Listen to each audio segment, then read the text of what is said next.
Olá, bem-vindos a mais uma atividade do ensino remoto da disciplina de Microbiologia para o curso de Nutrição Integral da Unirio. Na atividade de hoje, nós vamos estudar as DTAs causadas pelo Bacillus cereus. Essas DTAs são de descrição recente, consequentemente, a real potencialidade desse micro-organismo em causar DTAs ainda é pouco conhecida ou mesmo subestimada.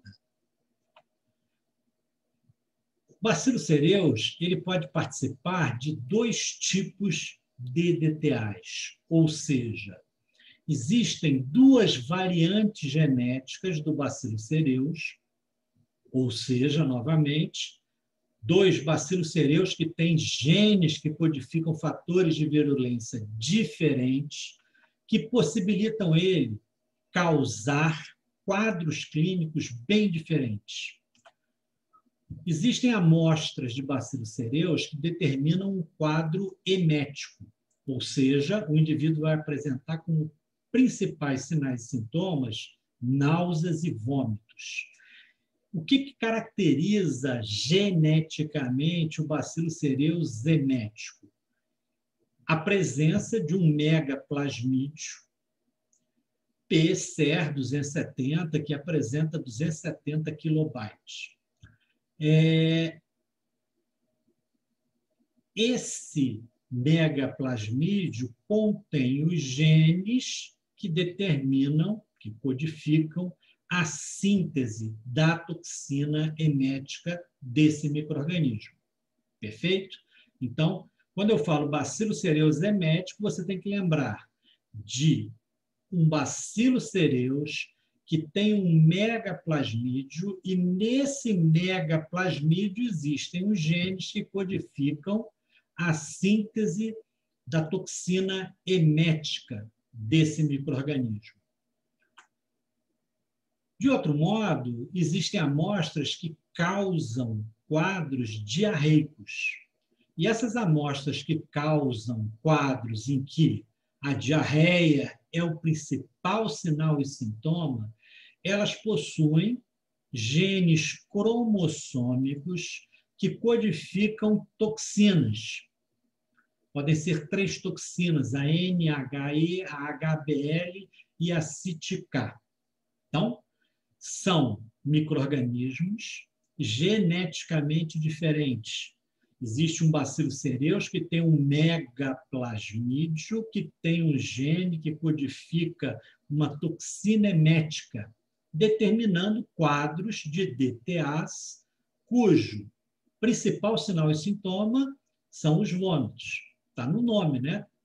Bacillus cereus emético. O quadro clínico predominante é a emese, são as náuseas e os vômitos. E existe uma outra variante genética de Bacillus cereus que causa quadros em que o principal sinal e sintoma é a diarreia. E essas amostras, elas têm genes cromossômicos que codificam a síntese de diferentes toxinas. A NHE, ou a HBL, ou a CIT-K. Bom, então, explicado isso inicialmente, o Bacillus cereus ele pode estar envolvido em DTAs cujo quadro clínico pode ser emético ou pode ser diarreico. E aí você fala Bacillus cereus emético e Bacillus cereus diarreico. Uma referência específica, né, ao quadro clínico determinado na DTA por essas amostras.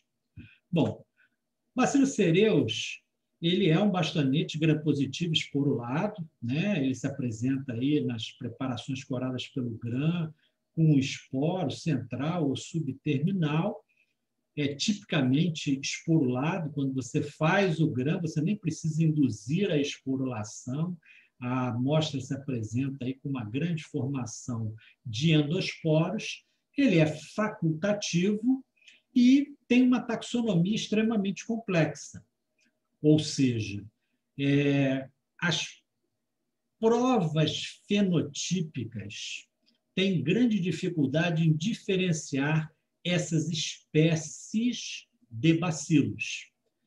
E essas espécies que você não consegue diferenciar e que têm características próximas à do Bacillus cereus foram organizadas em um grupo, o grupo Bacillus cereus, que conta com 8 espécies.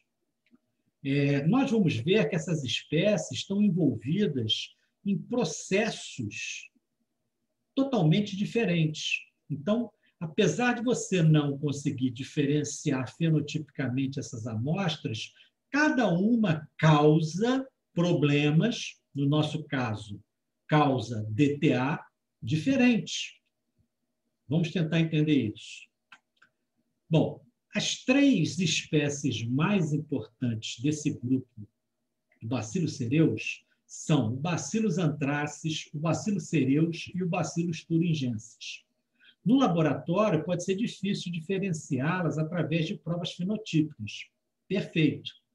Isso impacta na nossa aula? Não. Por quê? O Bacillus anthracis, ele é uma bactéria que causa infecções nas mãos ou membros superiores, geralmente de quem trata animais.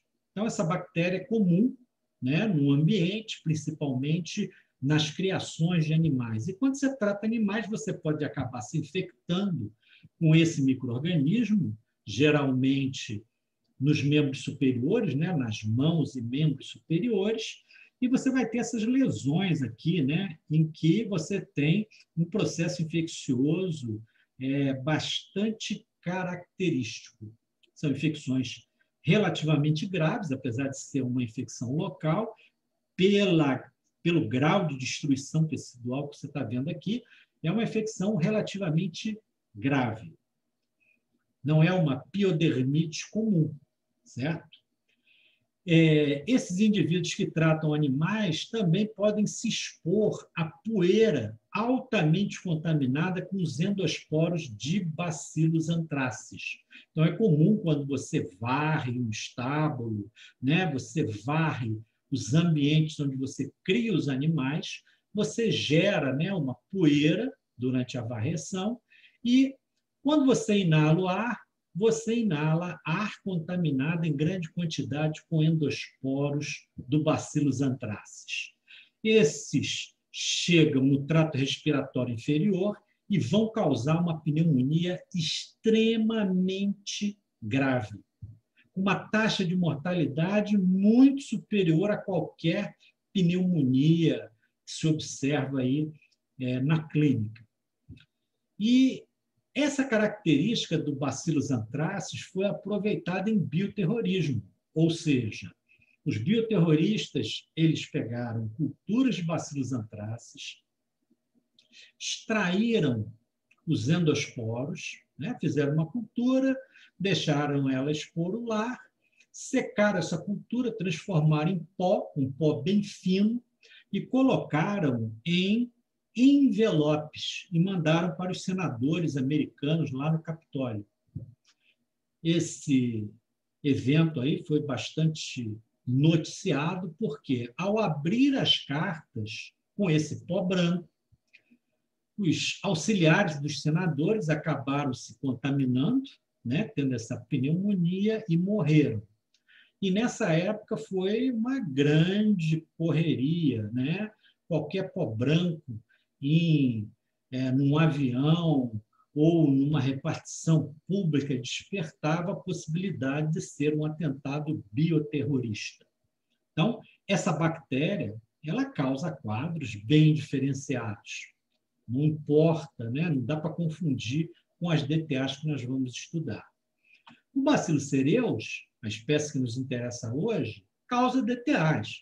Então, se você isolar de um alimento e existir a correspondência, né, da investigação epidemiológica, é muito pouco provável que não seja um Bacillus cereus. Mas, hoje em dia, né, existe a possibilidade de você fazer a caracterização molecular dessa bactéria. Então, se você tiver recursos, você pode usar a caracterização molecular para distinguir ela dentro desse grupo do Bacillus cereus.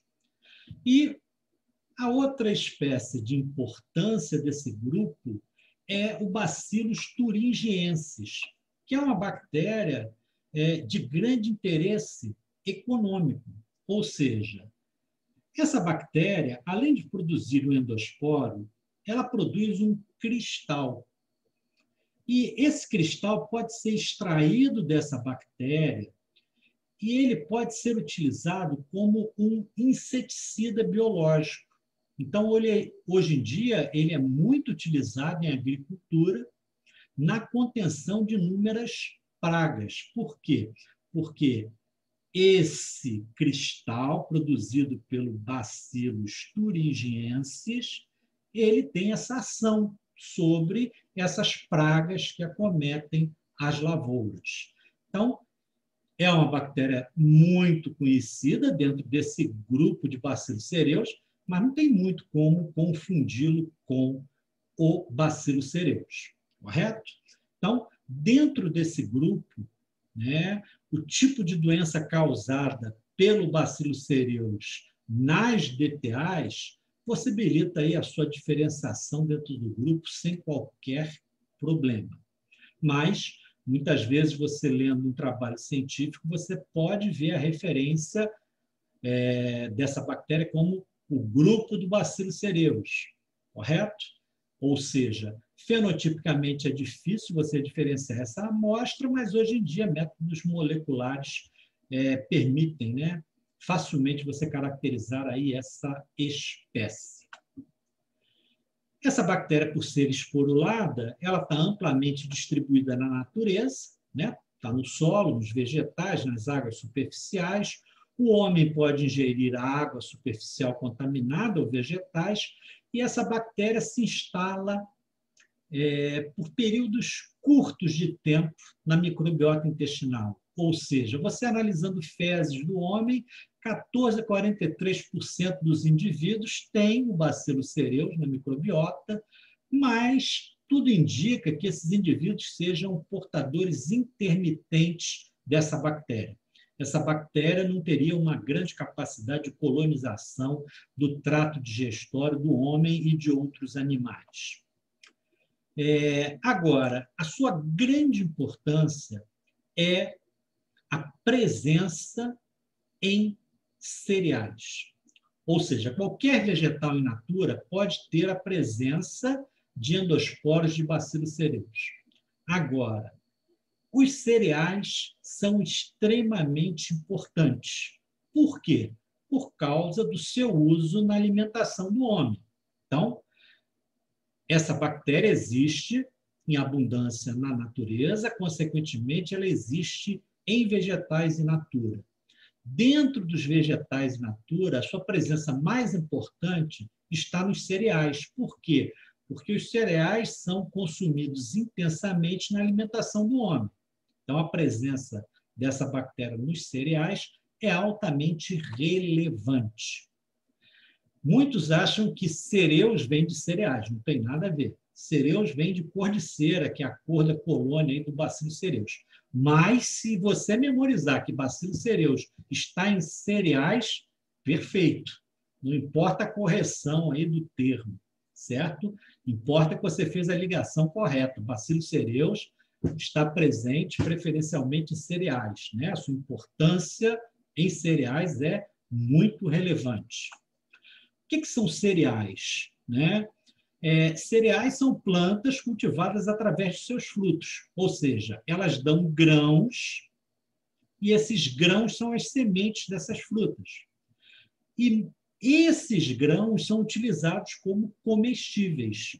Então, nós temos aqui como exemplo o trigo, você tem como exemplo o arroz, o milho, a aveia, o centeio, o sorgo, a quinoa, ou seja, você reconhece esses cereais porque formam grãos, e se você plantar o grão, vai nascer uma planta, uma espécie de cereal. Se você pensar, muitos desses alimentos são de consumo direto. Por exemplo, o arroz ele é de consumo direto. A aveia, o centeio são produtos de consumo direto. Outros nem tanto, por exemplo, o trigo, né? Ele não é de consumo direto. É mais fácil você consumir alguns desses cereais nessas apresentações aqui, sob a forma de uma farinha, né? Farinha de trigo, farinha de milho, farinha de arroz, farinha de aveia ou amidos, né? Amido de milho. Então, Bacillus cereus está em cereais. Muitas vezes você consome o grão como alimento, mas muitas vezes esses grãos dão origem a produtos derivados de cereais, particularmente as farinhas e amidos. E esses alimentos aqui entram em inúmeros pratos que você prepara. Então, você tem o risco da presença dessa bactéria nos grãos de cereais e você tem o risco da presença dessa bactéria em derivados de cereais. Observa que nos grãos que são secos e nesses produtos derivados de cereais que são secos, essa condição é altamente favorável aos endosporos. Os endosporos se adaptam muito bem a essa condição de baixa atividade de água. Então, não é nenhuma surpresa você encontrar Bacillus cereus nos grãos ou nesses produtos derivados de cereais, correto? Eles se adaptam, eles resistem muito bem à baixa atividade de água desses alimentos. E você tem que estar atento, porque a partir desses produtos derivados de cereais, você pode ter o Bacillus cereus em outros alimentos. Então, por exemplo, a farinha de trigo, você pode utilizá-la para preparar uma massa. Mesmo uma massa seca, vai ainda manter os esporos de Bacillus cereus. Você pode utilizar essa farinha de trigo numa mistura em pó para bolo. Não importa. Você vai manter essa mistura em pó para bolo seca, vai conservar o Bacillus cereus que estava na farinha de trigo. Não tem qualquer problema. Mesma coisa nessa mistura para pudins. O único alimento exótico, né, aos cereais seriam os leites. O leite em pó integral pode apresentar contaminações pelo Bacillus cereus. E muitos relacionam a presença dos endosporos de Bacillus cereus no leite à alimentação dos animais. Como você pode utilizar aqueles grãos de cereais na alimentação dos animais, você pode ter uma contaminação ambiental que carreia esses endosporos para o leite dos animais. Então, essa contaminação aqui seria quase que uma contaminação ambiental, né, do leite. Você pode pegar o leite e transformar em leite em pó, e isso é até benéfico para os endosporos de Bacillus cereus, né?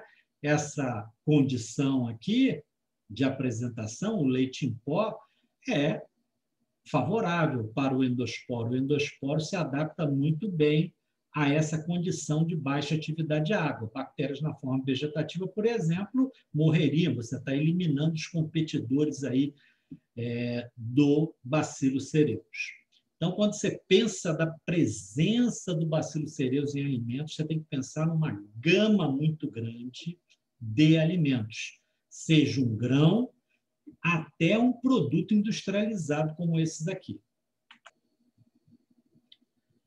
Bom, vamos ver agora algumas características gerais do Bacillus cereus.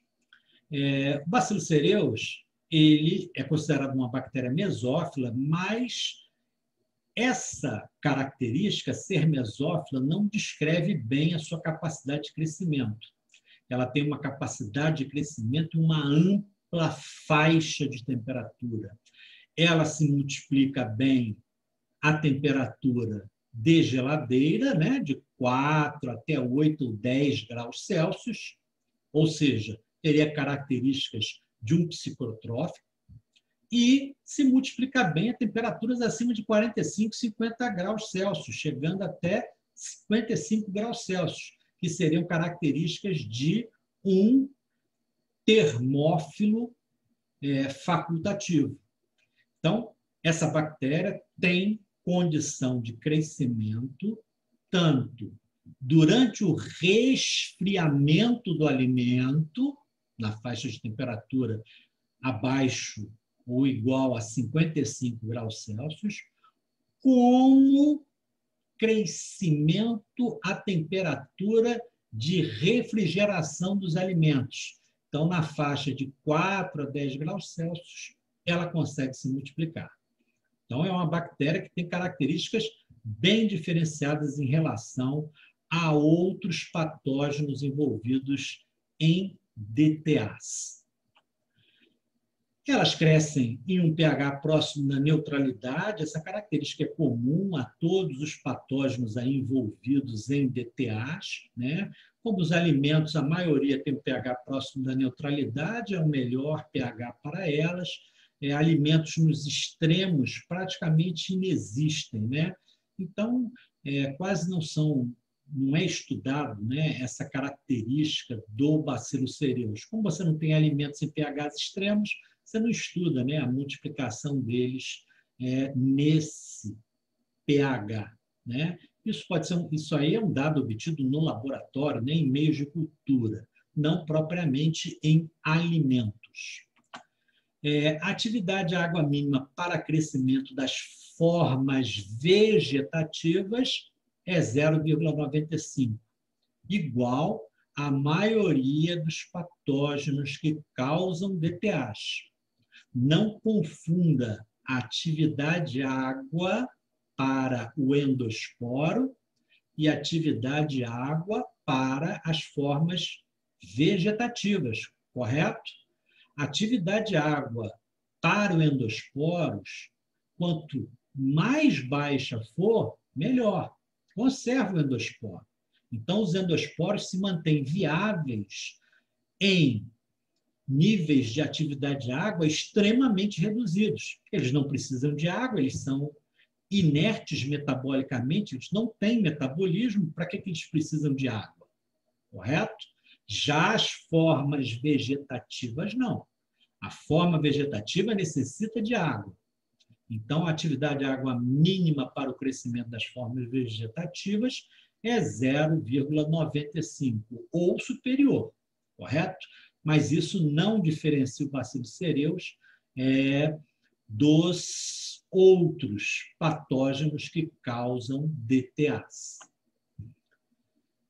Como essa bactéria ela pode ser veiculada por inúmeros alimentos industrializados, existem inúmeros estudos da ação de conservadores sobre a bactéria.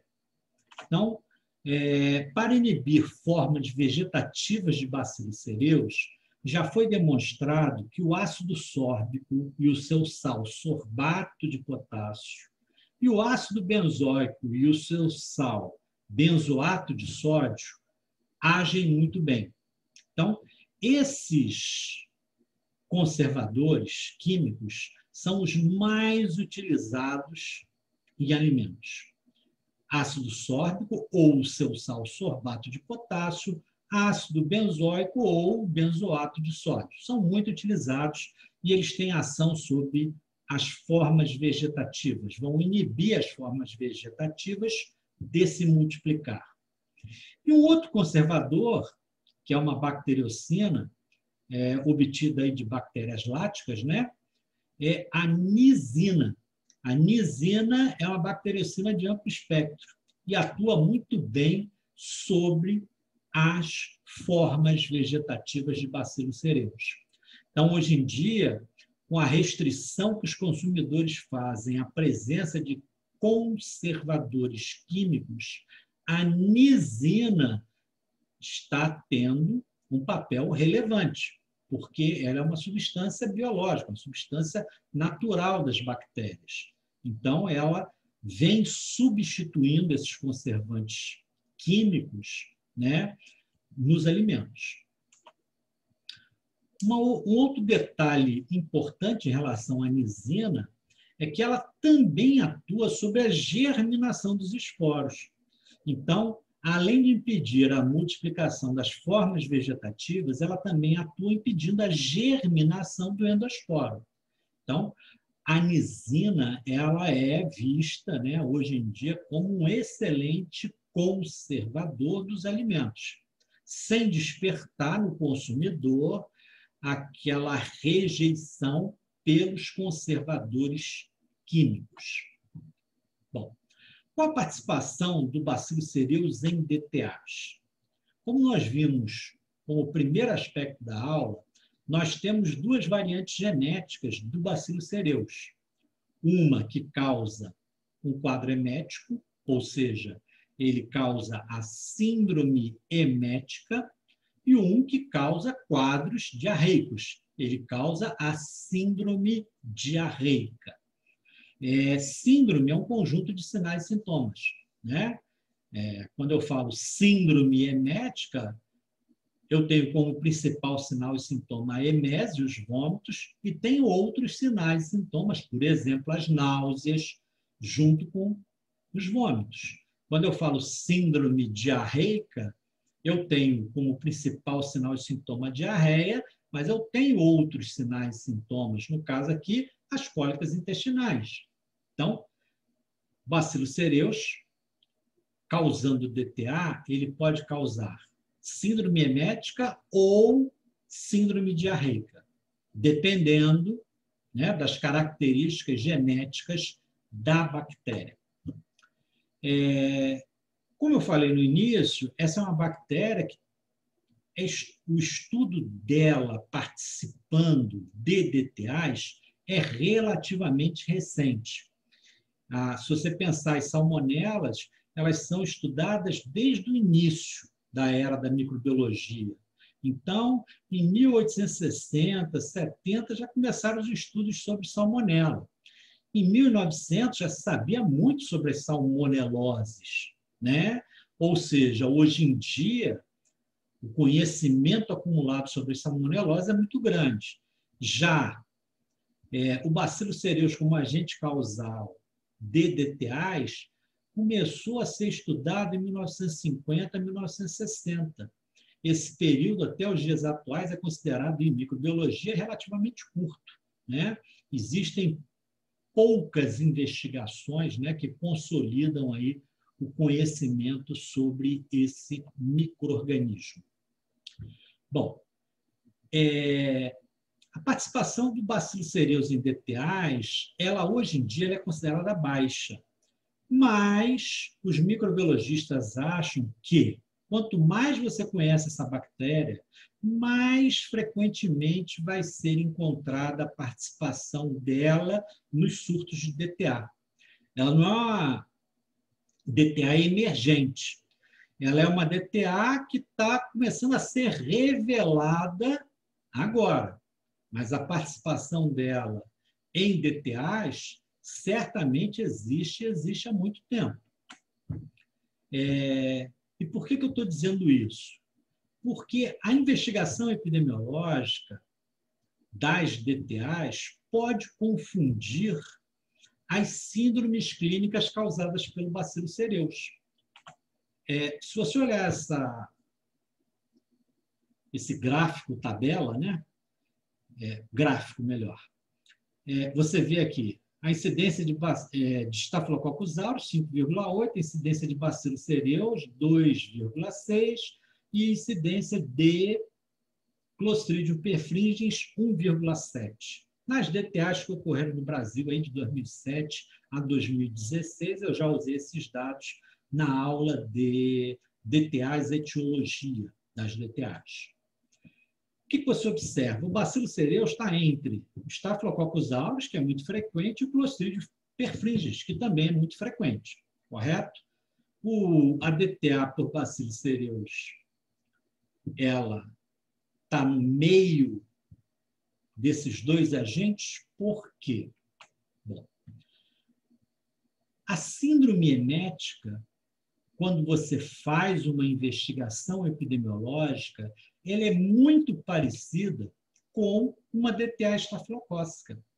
Ou seja, se você investigar um surto de DTA só epidemiologicamente, você vai concluir o quê? Bom, os sinais e sintomas foram náuseas e vômitos.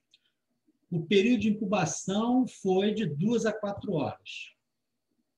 A taxa de mortalidade foi baixíssima, o período de estado foi de 24 a 48 horas, o alimento envolvido foi tal. Esses dados te levam intuitivamente a concluir que esse surto foi causado pelo Staphylococcus aureus. Mas todos esses dados são semelhantes às intoxicações eméticas pelo bacilo cereus emético. Então, como o Staphylococcus aureus é muito mais popular que o bacilo cereus, quando você tem esses dados, náuseas e vômitos, período de incubação de horas, período de estado curto, você intuitivamente pensa no Staphylococcus aureus. Você não pensa no bacilo cereus. Então, muitas dessas investigações epidemiológicas, elas induzem o raciocínio para você pensar que foi uma DTA estafilocócica. Então, quando você só faz a investigação epidemiológica, sem uma investigação laboratorial, muitas vezes você aponta ela como uma DTA estafilocócica, ela não foi. Foi uma síndrome emética causada pelo bacilo cereus. A mesma coisa acontece com a síndrome diarreica do bacilo cereus. Ela é muito semelhante, nos seus dados da investigação epidemiológica, à DTA pelo Clostridium perfringens. Em relação à DTA do Clostridium perfringens, existem mais diferenças que a síndrome emética do bacilo cereus e a DTA estafilocócica. Ou seja, as duas DTAs, DTA síndrome diarreica por bacilo cereus e a DTA por Clostridium perfringens, elas têm patogenia bastante diferenciada. A síndrome diarreica, ela tem uma patogenia que nós já vimos anteriormente, que é uma infecção iniciada pela ingestão de esporos. Você ingere o esporo germina no trato digestório, vai produzir as toxinas que vão causar a síndrome diarreica. Então, nós já estudamos essa patogenia diferenciada, né? Patogenia da infecção diferenciada. É a mesma que acontece no botulismo intestinal de lactentes. E a DTA por Clostridium perfringens, nós já estudamos, ela não tem uma classificação bem definida, né? Então, não existe similaridade entre a patogenia da DTA por bacilo cereus diarreico e a DTA por Clostridium perfringens. A patogenia é diferente. Os outros dados epidemiológicos são semelhantes. Os sinais e sintomas serão semelhantes, o período de incubação da doença será semelhante.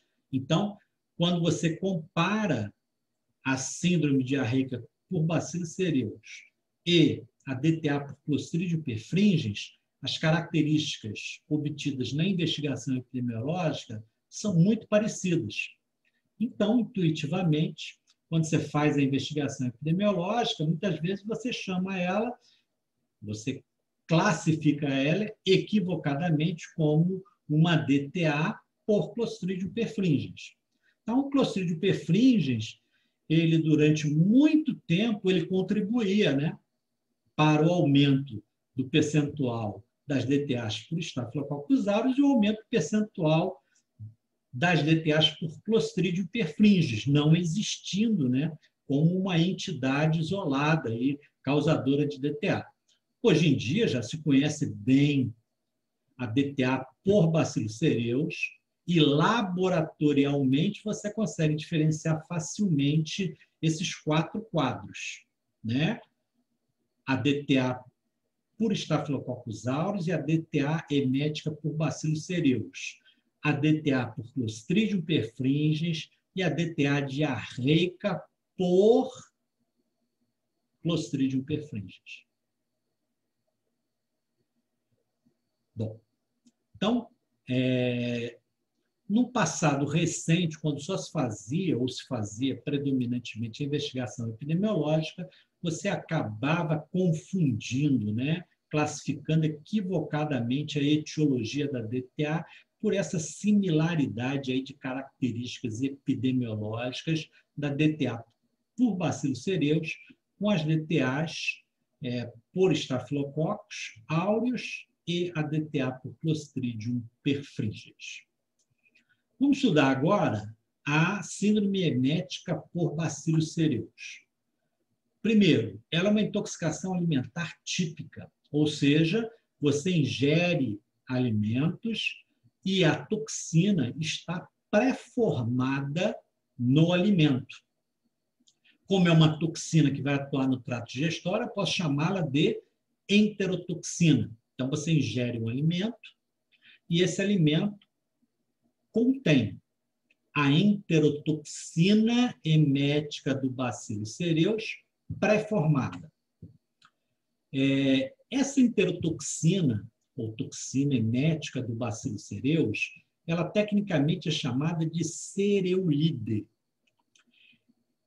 Esse cereulide é um peptídeo de baixo peso molecular, tem menos de 5 quilodaltons, consequentemente, não é imunogênico. Então, não existe classificação imunogênica do cereulide, ele é único, mas não é imunogênico. Segundo, não existem kits para detecção imunológica desta toxina nos alimentos, correto? Se ela não é imunogênica, como é que eu vou preparar um reagente baseado em anticorpos para a detecção desta toxina nos alimentos? Não tem como. Então, a toxina emética cereulide, a toxina emética do Bacillus cereus, ela tem um baixo peso molecular e, consequentemente, não é imunogênica. Ela, estruturalmente, é bem diferenciada. Ela é composta por 12 resíduos de aminoácidos e ela forma uma estrutura cíclica, algo bastante incomum aí entre os pequenos peptídeos, correto?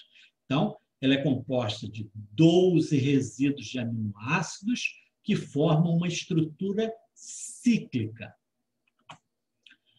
Ela não é produzida em condições de anaerobiose, mas como a maior parte dos alimentos envolvidos nos surtos de ETA são alimentos que são de manuseio, né, na atmosfera ambiente, isso aí não é uma condição que desfavoreça a ocorrência aí dessas DTAs. Ela é produzida em aerobiose ou microaerofilia, ou seja, os alimentos que normalmente são manipulados nos restaurantes institucionais têm condições para desenvolvimento das formas vegetativas do Bacillus cereus. Ela é produzida em maior quantidade a uma faixa de temperatura de 12 a 22 graus Celsius, ou seja, muito próximo do que a gente considera temperatura ambiente, ou seja, é mais próximo da temperatura ambiente do que a temperatura corpórea humana. Isso aí é um outro indicativo que ela é produzida onde? No alimento. Ela não é produzida no corpo do indivíduo doente, né? Nosso corpo tem uma faixa de temperatura que seria desfavorável, né, à produção da toxina emética pelo Bacillus cereus. Quando os alimentos são expostos à temperatura ambiente, aí sim, essa toxina é produzida em grande quantidade. Bom, a cereulide, ela é termoestável, ela é ácido estável e ela é resistente a enzimas proteolíticas. Se você lembra da aula de DTA estafilocócica, quando eu falei da enterotoxina estafilocócica, eu descrevi essas mesmas características. Ela é termoestável e isso é extremamente importante porque se o alimento for aquecido antes de ser consumido, o aquecimento não destrói a toxina. Ela é ácido estável, porque ela é ingerida junto com os alimentos, ela vai passar pelo estômago, ela tem que ser ácido estável. Quando ela chegar no duodeno, no jejum, ela vai sofrer a ação de inúmeras enzimas proteolíticas, ela tem que resistir a elas. Então, é uma enterotoxina muito semelhante à enterotoxina estafilocócica, compartilha as mesmas características. E, por incrível que pareça, ela estimula também esses receptores de serotonina que estão presentes nas terminações vagais aferentes. Ponto. E aí vem uma observação de pensamento. Alguns alunos estão pensando que essa bactéria ela foi modificada geneticamente à semelhança do que nós discutimos nas modificações genéticas da Escherichia coli, né? A Escherichia coli, por conviver com a Shigella, com a Salmonella, acaba adquirindo os mecanismos de enteropatogenicidade. No caso do Bacillus cereus, não. Isso não existe. Por quê? O cereulide, né, a toxina emética do Bacillus cereus, é muito diferente da enterotoxina estafilocócica. A enterotoxina estafilocócica é grande, é imunogênica, não tem nada a ver, mas compartilha todas essas características, né, curiosamente. Então, ela é termoestável, ácido estável, resistente a enzimas proteolíticas. As enterotoxinas estafilocócicas também. Atua sobre receptores, né, de serotonina das terminações vagais? Sim, a semelhança das enterotoxinas estafilocócicas, mas são substâncias completamente diferentes. Não tem nada a ver genes de Staphylococcus aureus terem passado para o Bacillus cereus. Não. As substâncias são muito diferentes. A enterotoxina estafilocócica é muito diferente da enterotoxina do Bacillus cereus emético. O cereulide tem características próprias. Não dá para confundir o cereulide com a enterotoxina estafilocócica. Bom, quais seriam as características dos surtos da síndrome emética causada pelo Bacillus cereus? Primeiro, a taxa de ataque é alta, né? Esse micro-organismo, ou melhor, os endosporos desse micro-organismo, estão homogeneamente dispersos nas matérias-primas, nos alimentos, consequentemente, as formas vegetativas também estarão homogeneamente dispersas no alimento, por isso que a taxa de ataque é alta. O período de incubação é de 30 minutos a 6 horas. E o período de estado é de cerca de 24 horas. Então, se você observar, essas características epidemiológicas são muito semelhantes às características epidemiológicas da DTA estafilocócica. Os principais sinais e sintomas: náuseas e vômitos, e mal-estar geral. E, ocasionalmente, ocorre diarreia.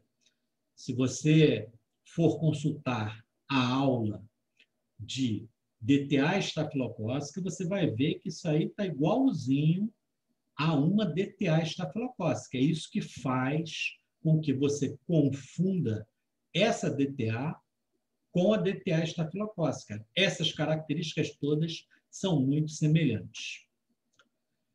Bom, para existir produção da toxina emética em quantidades capazes de determinar sinais e sintomas no alimento, são necessárias populações extremamente elevadas, de 10 a 5 a 10 a 8 UFC por grama ou ml, e os pratos envolvidos são bastante característicos. Tem a ver com esse cereal aqui, o arroz, que é um dos cereais mais consumidos pelo ser humano. Então, o arroz branco, o risoto, o que a gente chama popularmente de arroz maluco, e até o arroz doce, podem estar envolvidos em DTA emética pelo Bacillus cereus. Por quê? O Bacillus cereus é muito comum, né? É um contaminante comum aí dos grãos de arroz.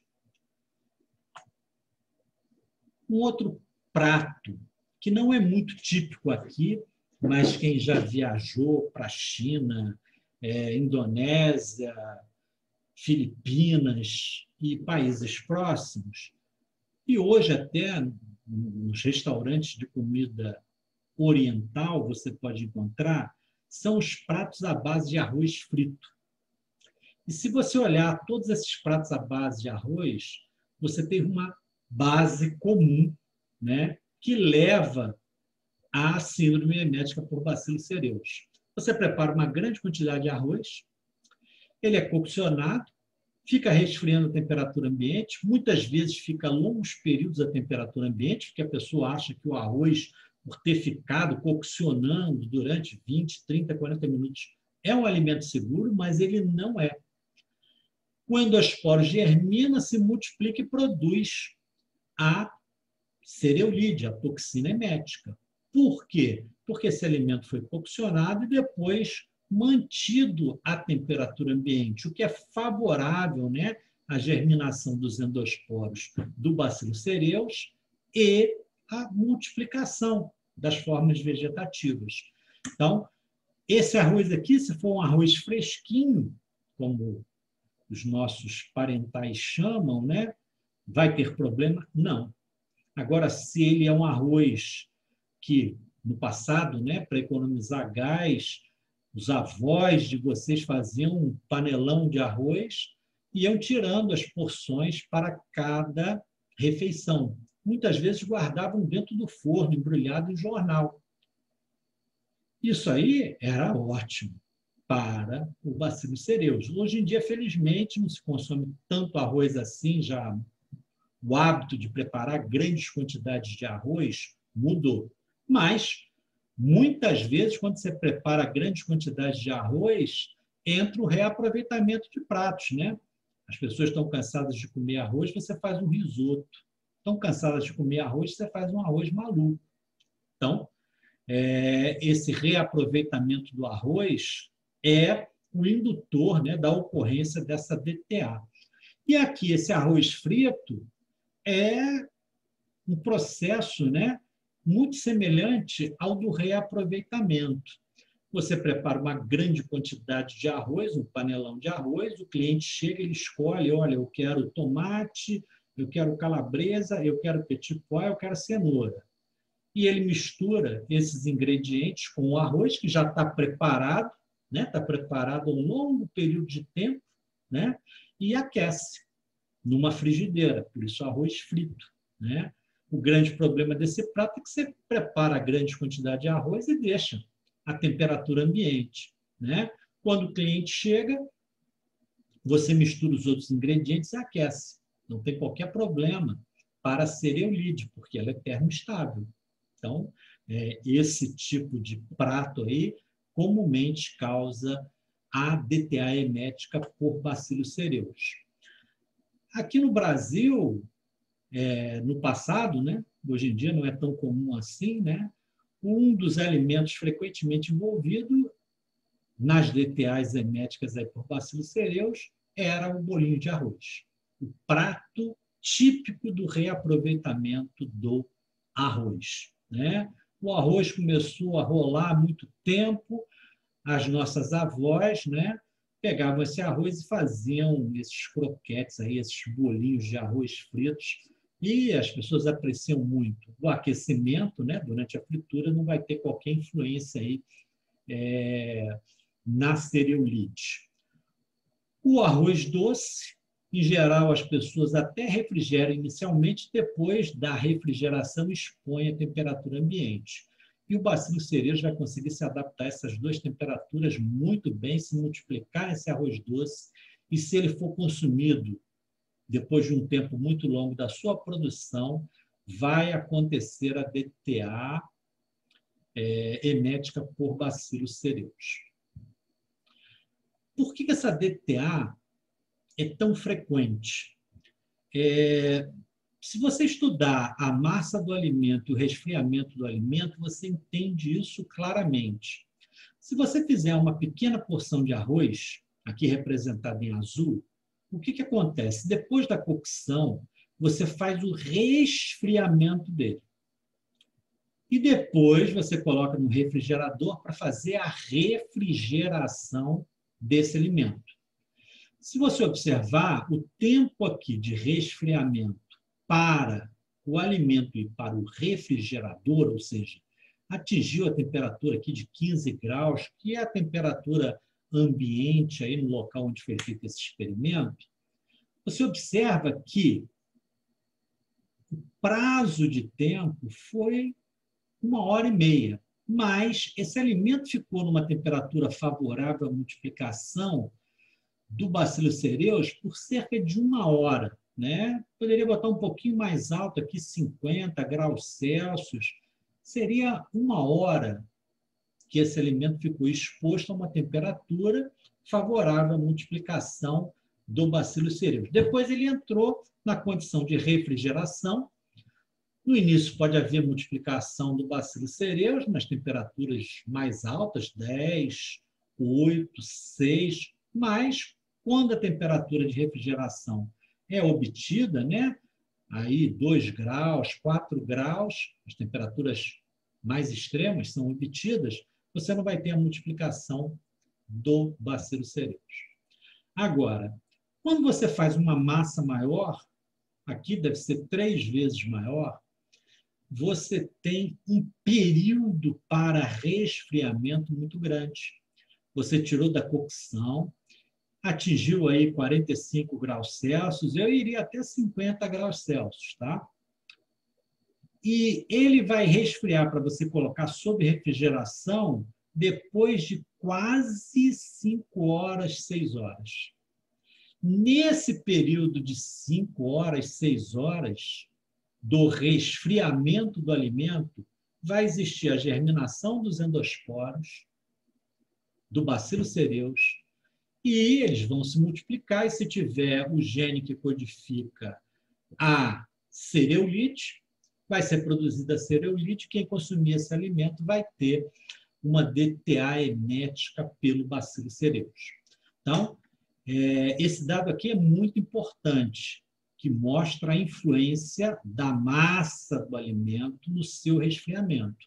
Quanto menor a massa do alimento, mais rápido, né? O resfriamento e mais rapidamente o alimento vai para a refrigeração, o que protege esse alimento. Quanto maior a massa do alimento, mais demorado é o seu resfriamento, mais tempo demora para que esse alimento seja colocado na refrigeração. Então, isso é um risco, né? A conservação desse alimento. Outros alimentos frequentemente envolvidos aí na síndrome emética por Bacillus cereus. As massas, pratos à base de massas, desde que você prepare a massa previamente e depois a utilize. Ou então você prepare a massa, deixe ela resfriando e depois você faça um prato frio, como essa salada aqui de massa. Então, as massas, elas são feitas para você coccionar e consumir. Você coccionar e deixar resfriando para depois utilizar, ou você coccionar, resfriar e preparar um prato com ela e manter esse prato sob refrigeração é sempre um risco. Campeão, não aqui no Brasil, mas nos países mais desenvolvidos, principalmente Estados Unidos, campeão, né, da síndrome emética por Bacillus cereus são os fast food delivery. Comida chinesa em caixinha, né? São tidos como os campeões, né? Você vai ter pratos à base de arroz e pratos à base de massa, correto?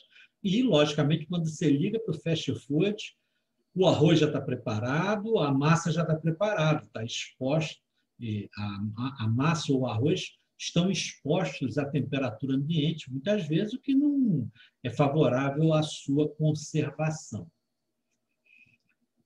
Da mesma forma que o leite em pó, né, o leite pasteurizado, aqui está sendo mostrado o creme de leite pasteurizado, pode apresentar, né, os endosporos de Bacillus cereus, e se for exposto a temperatura perigosa, eles podem se multiplicar. Então, os endosporos vão resistir à pasteurização, Se você expor esse alimento depois de aberto a temperaturas perigosas, o bacilo cereus pode, as formas vegetativas podem se multiplicar nesse alimento e causar DTA. Da mesma forma que o arroz é muito utilizado na culinária oriental, muitos países utilizam a batata. Então, purê de batata, essas batatas recheadas, a salada de batata, são pratos que podem estar envolvidos aí na síndrome emética por bacillus cereus.